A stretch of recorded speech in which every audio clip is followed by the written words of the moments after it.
roho nta soni z'ibyaha tugenda twene turabatsinze muri Yesu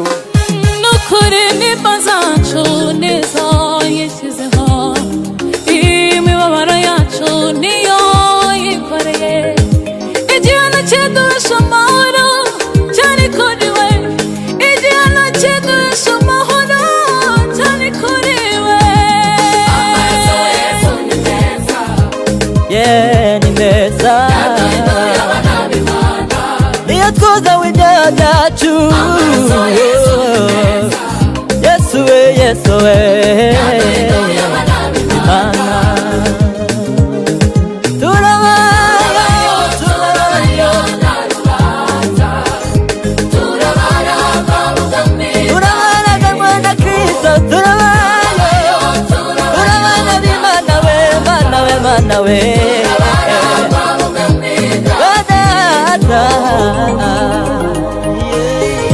yarakubiswe ndetse arabambwa arashinyagurirwa yambika ubusa ku manywa y'ihangu kugira ngo mbabarirwe mfite ideni ryo kwamamaza iyo nkuru ikamenyekana mfite ideni ryo kwamamaza iyo nkuru ikamenyekana urayo maraso meza niho twasize za kamere zacu za kera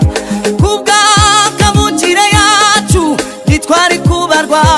atwinjiza hera atwigiza hafi y'Imana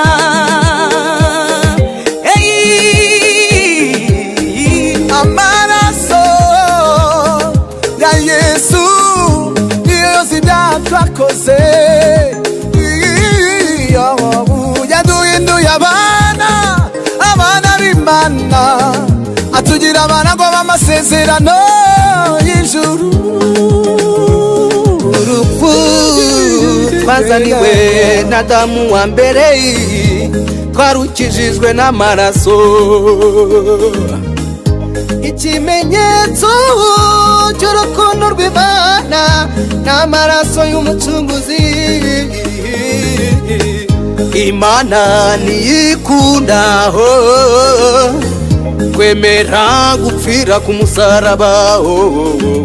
amaraso Yesu ni meza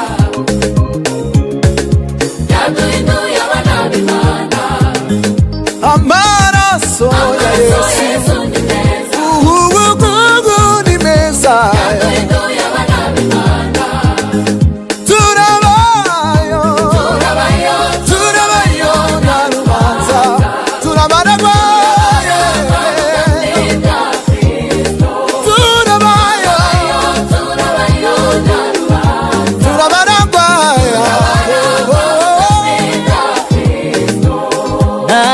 izina dukirizwamo uretse irya Yesu kandi niwe munara muremure we tungiramo tugakizwa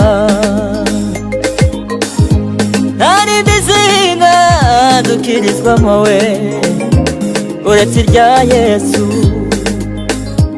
kandi yenewe munara muremure jeje tungiramo tugakizwa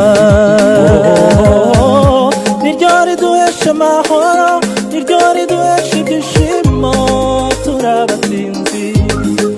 iryo zina niryo riduhesha amahoro n'ibyishimo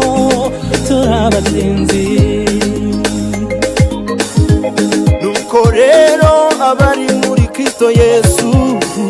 ntateka bazacirwaho nuko rero abari muri Kristo Yesu ntateka bazacirwaho izina ry'umwami wanjye Yesu nukuri ndari